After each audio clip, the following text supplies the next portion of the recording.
Bismillahirrahmanirrahim. Assalamualaikum warahmatullahi wabarakatuh. Alhamdulillah Rabbil Alamin. Wassalatu wassalamu ala nabiyyina wa sayyidina Muhammadin wa ala alihi wa sahbihi ajma'in. Amma ba'd. Anak-anakku yang dicintai dan juga segenap pendengar serta pemirsa yang mudah-mudahan senantiasa dirahmati oleh Allah Azza wa Jalla. Alhamdulillah, pada kesempatan yang berbahagia kali ini kita bisa kembali mengikuti kuliah subuh online dengan tema Babu Maja'a Anal Bid'ata Asyaddu Minal Kabair.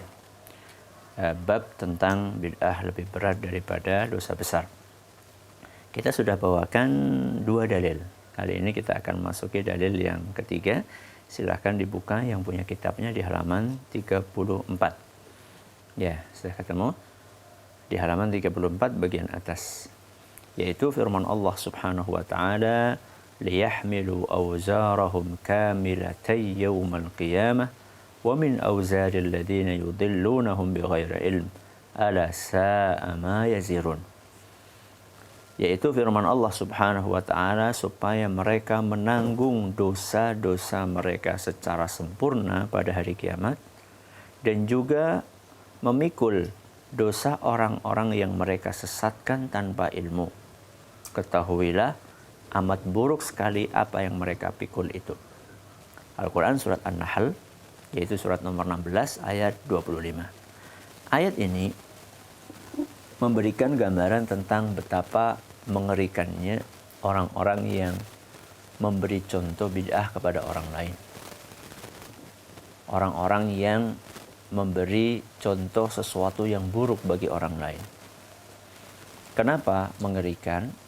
Karena orang itu bukan hanya akan menanggung dosa dia pribadi yang sudah banyak, tapi dia juga akan menanggung dosa semua orang yang tersesat gara-gara contoh yang dia berikan, contoh buruk yang dia berikan. Saya ulangi, ayat ini menggambarkan bahwa orang-orang yang memberi contoh yang tidak baik sehingga banyak orang yang mengikutinya dalam keburukan itu, maka dia bukan hanya akan menanggung dosa dia pribadi, tapi dia juga akan menanggung dosa semua orang yang mengikuti keburukan yang dia lakukan tersebut. Na'udzubillahi min dzalik. Sehingga dalam hal ini kita harus ekstra hati-hati di dalam bersikap, di dalam berbuat, di dalam memberikan pengajaran dan contoh. Kenapa demikian? Karena ada 2 kemungkinan. Antara kita mendapatkan pahala jariah atau sebaliknya kita mendapatkan dosa jariah. Ada 2 kemungkinan. Ketika kita mengajarkan kebaikan, ketika kita mengajarkan sunnah Nabi SAW, maka kita akan mendapatkan pahala jariah. Tapi sebaliknya, ketika yang kita ajarkan adalah keburukan, yang kita ajarkan adalah bid'ah, maka yang akan didapatkan adalah dosa jariah. Na'udzubillahi min dzalik. Sehingga kita perlu pahami hal ini agar kita tidak bermudah-mudahan di dalam mengajarkan sesuatu, di dalam menyampaikan sesuatu, di dalam bersikap hati-hati. Ya. Karena untuk menanggung dosa pribadi kita saja itu sudah berat. Ya.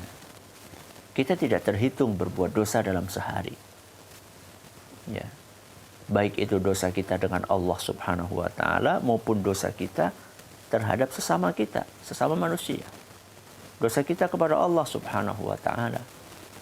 Betapa banyak maksiat yang kita kerjakan setiap hari. Kalau kita ditanya berapa dosa yang kamu lakukan hari ini, kita tidak bisa menjawab bukan karena tidak ada dosanya.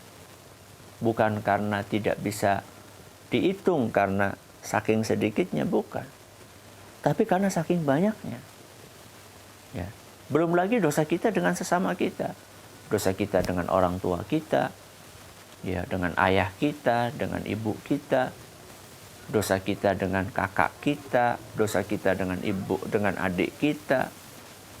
Belum lagi dosa kita dengan teman kita, dengan tetangga kita. Dalam sehari berapa dosa yang kita kerjakan? Dan itu semuanya akan kita tanggung akibatnya di hari kiamat. Bukan cukup hanya itu saja. Kalau misalnya kita memberi contoh yang buruk, ya, entah itu berupa bid'ah, entah itu berupa maksiat, entah itu berupa dosa-dosa yang lainnya, bukan hanya dosa pribadi kita yang akan kita tanggung nanti di hari kiamat, tapi setiap orang yang mencontoh perbuatan buruk kita, berapapun jumlahnya, maka kita akan mendapatkan cipratan dosa mereka pada hari kiamat.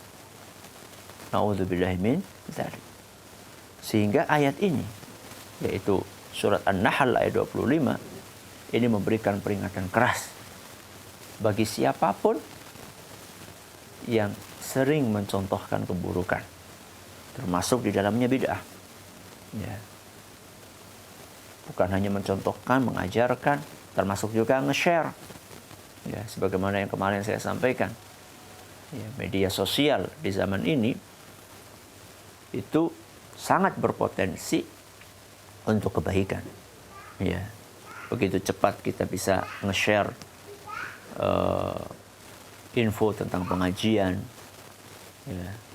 Begitu cepat kita bisa men-share hadis Nabi SAW, ayat Al-Quran, nasihat ulama.